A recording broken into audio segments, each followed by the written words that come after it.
Hey everyone, welcome to week 13. So this week we have assignments 20 and 21, more camp bucks in assignment 20. So I'll run through that assignment and give you some highlights. What we're doing in this one is taking an exchange equation. So we know if we have denominations of 4 and 7, we've done this one before, we can buy a $1 item. And here is the exchange equation for that. Right, 2 4s minus 1 7 equals 1. That looks good. So can we purchase a $27 item? You know what is a technique that can be used is you can use that equation and use some mathematical principles of equations to generate a new equation. So if I want to find out how to purchase a $27 item, I can multiply this equation through by 27. Right, so that's what I'm doing here. And the process for that is kind of like distribution, right? Or you're really multiplying both sides of the equation by 27. So I'm going to multiply that 1 by 27, this piece by 27, and that piece by 27. Okay, so 27 times 1 is 27. Here now, I'm just going to multiply the 27 by the 2 only, 54. Right? I would not distribute that 27 to the 4, right? We leave it 4. And then same here, just multiply the 27 by the 1. And now we have a new equation. So if you work this out in a calculator, that does mathematically work out to 27. And therefore, we have how to purchase a $27 item. Give 54 $4 bills and receive 27 $7 bills as change. Now, that's probably not the simplest exchange, but it is a nice mathematical way to figure out an exchange to purchase the $27 item. Okay, so for number one, just try that, but just do 50 instead of 27. Work out that same process. You can use this again, so use that exchange equation, but multiply through by 50, okay? Here's another one. What if we have denominations 10 and 14? And by experience, we know that a $2 item is the cheapest that can be purchased. And here's how to do it. Right, that works out to be 30 minus 28. So let's see if we can use that to purchase a $12 item. Now in this one, if I multiply it through by 12, I would not get 12 over here. I would have 2 times 12, which is 24. So instead, I have to think of what can I multiply 2 by to get 12? And the answer to that is 6, right? So I'm going to multiply through by 6. When I do that, I'll have 6 over here, and 6 times 2 is 12, which is what I want. And so then multiply through by 6 in the same way we did the last example, and we have an exchange equation. And you can just check this mathematically in a calculator to make sure it's true, but 18 times 10 minus 12 times 14 should equal 12. So to purchase a $12 item, give the cashier 18 10s and receive 12 14s as change. Use that same technique for number 2. And then there's an additional example, number 3, to try that's similar to the ones above. When you get to number 4, it's a little different because you have stamps that you're going to be putting on an envelope. So if you have only 4-cent and 9-cent stamps, can you post a letter that requires 60 cents in stamps? So careful here, it's kind of like camp bucks, but there's no change, right? So there's no subtraction, it's only addition. So you have to think of multiples of 4 plus multiples of 9 that would equal 60. Is that possible? So that's a little experimentation to see if you can make that work. Okay, but again, just use addition only. 4 times what plus 9 times what to equal 60. And then now, what amounts of postage are not possible to make using 4 and 9-cent stamps? So I can think of 3, where 1, 2, and 3, there's no way because the cheapest amount of a stamp is 4 cents, right? And again, you can't use subtraction, right? So there's no way to do 1, 2, or 3. We couldn't do 5, 6, or 7, right? But we could do 8, right? Because we could do 2 4-cent stamps. And we could do 9 because we could do 1 9-cent stamp. 10, would 10 be possible? I don't think so. And then just keep on going, see if you can generate a list of things that are not possible, right?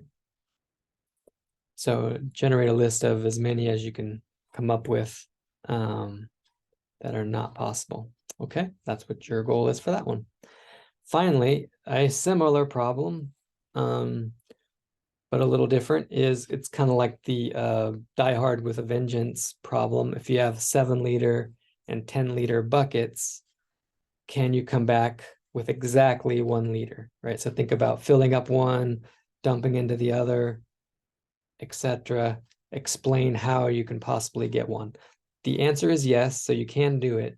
So see if you can get that to work out, all right? It might be helpful to come up with an exchange equation. Again, you can use subtraction on this one. Come up with an exchange equation that works, as in the Camp-Bucks case, and then use that to generate your explanation for filling up buckets and dumping them out, etc. Okay, and that's it for that assignment. So let's jump to the other assignment, which is going to be something a little new. This one's on what's called divisibility, which everyone knows how to divide, but we're going to get technical with the definitions and the meaning behind dividing. Okay, so what does it mean to say an integer divides another integer? For example, does 7 divide 91, etc.? So we have a definition for divides, and here it is in bold. An integer divides another if and only if there is another integer q such that b is equal to aq. Okay, remember we're talking integers, that means whole numbers, positive or negative. Okay, so let's use the definition to show that 7 divides 91. So the integer 7 divides the integer 91. It does, because there is an integer q such that 91 equals 7q, and namely that integer is 13, right? 7 times 13 is 91. Therefore, 7 divides 91. Okay. Does 91 divide 7? No, that's the wrong order, right?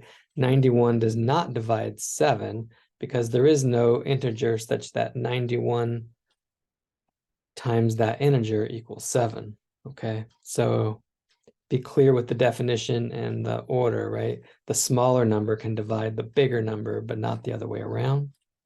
Okay, so for these problems, do it the way we did it here, right? You're kind of just going to write a sentence just like I did up here, right? For those 4, okay?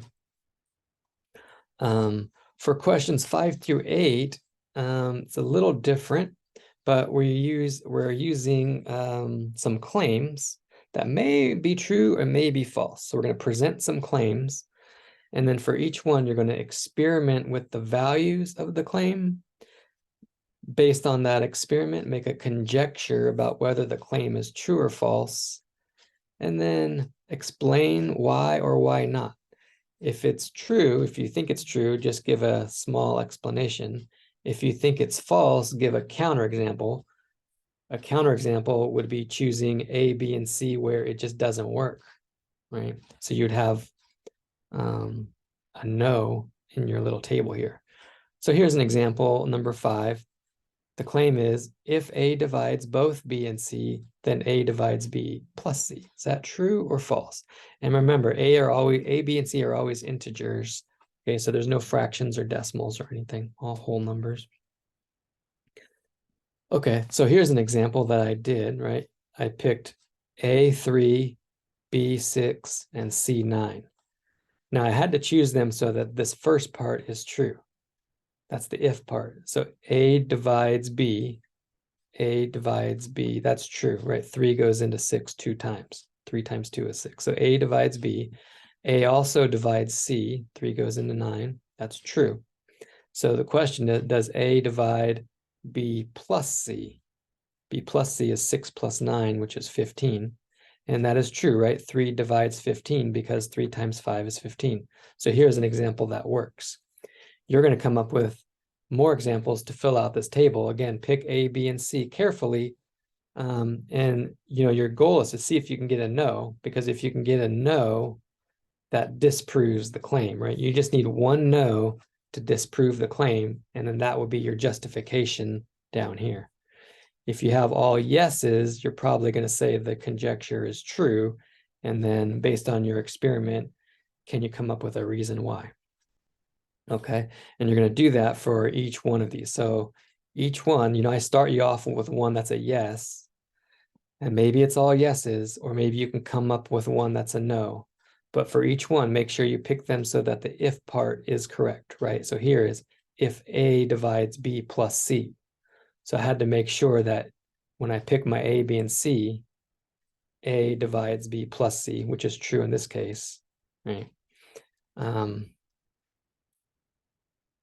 then I'll keep going with some more examples and see if I can get a no, right? If I can get a no, that's good because that means the claim is false, and that would be my counterexample. If it's all yeses, my claim is true based on my experiments, and I'll give a short explanation. And then there are 4 of them to do, and that's the end of the assignment, okay?